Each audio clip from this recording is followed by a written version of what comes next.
The latest textbooks for the NCERT Social Sciences Class 8 have been released, and the number of changes that students will be reading will be very different from their previous NCERT textbook. Remember, most of the things regarding history of India and Delhi Sultanate and Mughals have been altered in this particular book. I'm showing you Exploring Society, India and Beyond, Social Science Textbook, Grade 8, Part 1. This has recently been released and is going to be used in this academic year.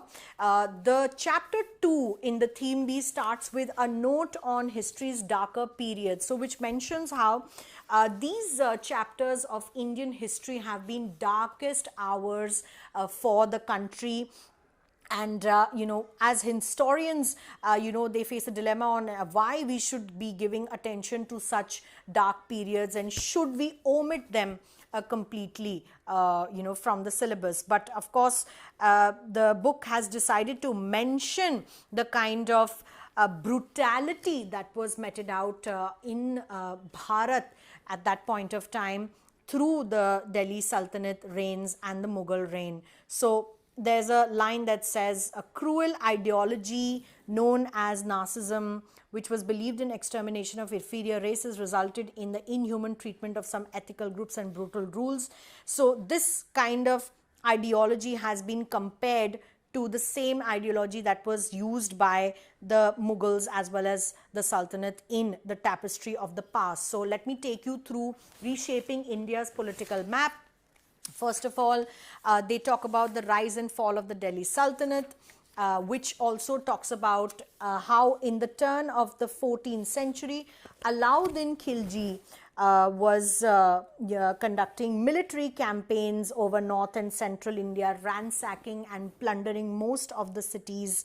And also his general Malik Kafur expanded the Sultanate's rule southwards, also attacking Hindu centers like Sriranganam, Madurai, Chidambaram, and even possibly Rameshwaram is what has been mentioned in the book. Now, these mentions have come in for the first time in a textbook that a student of class 8 is supposed to read, where they also talk about how the sultans imposed a tax called Jizya, which was subjected to all the non-Muslims subjects who were also called infidels. And of course, they were either told to pay the tax, or formed a financial and social incentive for subjects to convert to Islam. So the religion conversions that were happening, the book also is talking about that. There was resistance to the Delhi Sultanate. The book talks about Vijayanagar Empire as well. Over here, they also speak about how the reigns of the Mughals that came, in that they have also spoken about how there were rulers who were so brutal. For example, mentioning Babar here, Babar in India in this paragraph, that mentions how Babar was known by the Babar Namas, his memoirs, where he was shown as a culturally and intellectually active individual. But the book mentions how he was also a brutal and ruthless conqueror, slaughtering entire populations of cities, enslaving women, children, taking pride in erecting towers of skulls made from slaughter of people and plundered cities. So these are the kind of statements that have been put in place to study about Babar. Then we talk about Akbar, where Akbar ordered the massacre of 30,000 civilians in Chittorgarh, and surviving women and children were enslaved.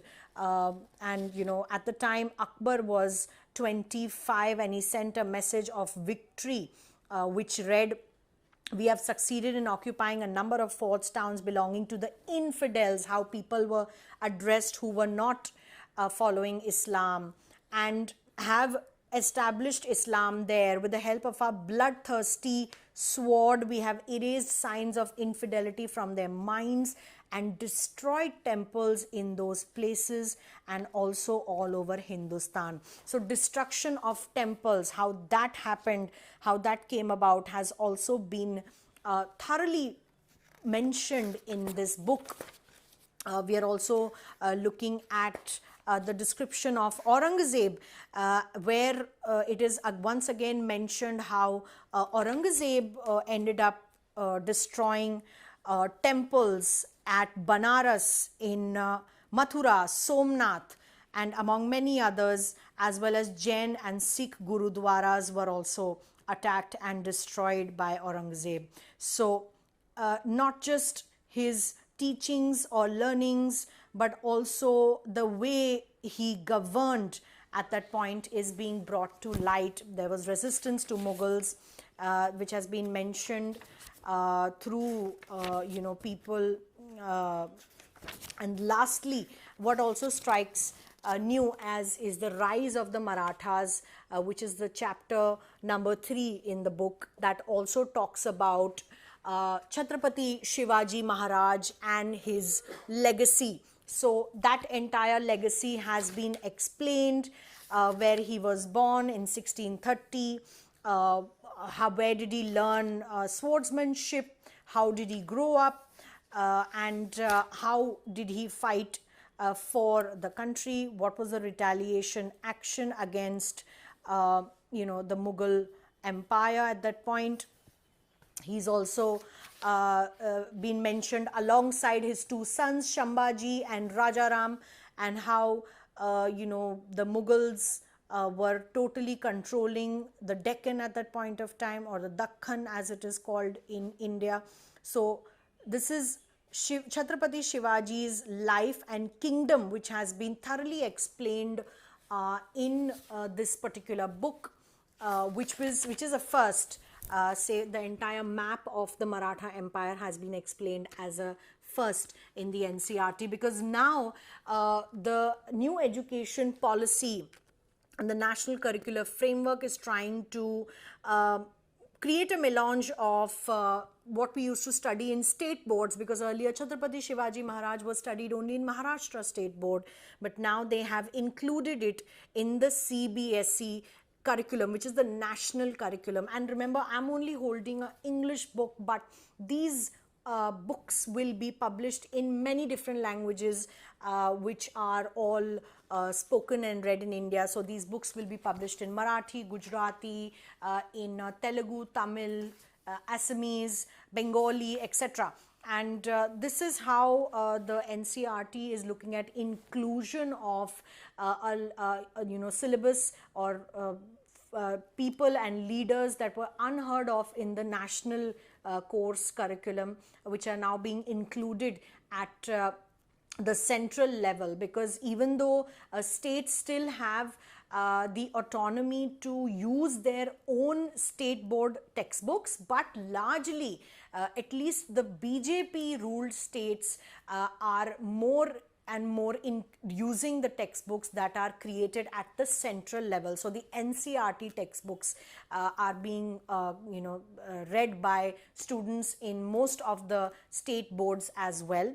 And these are not the only changes that have come forward, but we are looking at more changes to the curriculums, whether it's awaiting class 7th part 2 social science, and this is also part 1. So part 2 of this book is also being awaited. Historians have contrarian views. A few of them are supporting the changes and saying that all this needs to be included. A note in the para also says that you cannot blame the future on what has happened in the past, and we do not hold any discrimination on that, but we must remember of all those people who have laid down their lives fighting against these rulers and conquerors and plunderers, they are being called. Certainly some historians are saying that again history is being distorted in a way to make people understand that because Mughals and the Delhi Sultanate were all Islam followers. The focus is more on the followers of Islam, and that political context is being added into the textbook, which is not something that children should be studying in class 8 itself. So contrarian views from both sides, but this is what will be included in the national syllabus of social sciences for class 8, and many more changes to come forward. With Nasir Khan, Milan Sharma for India Today.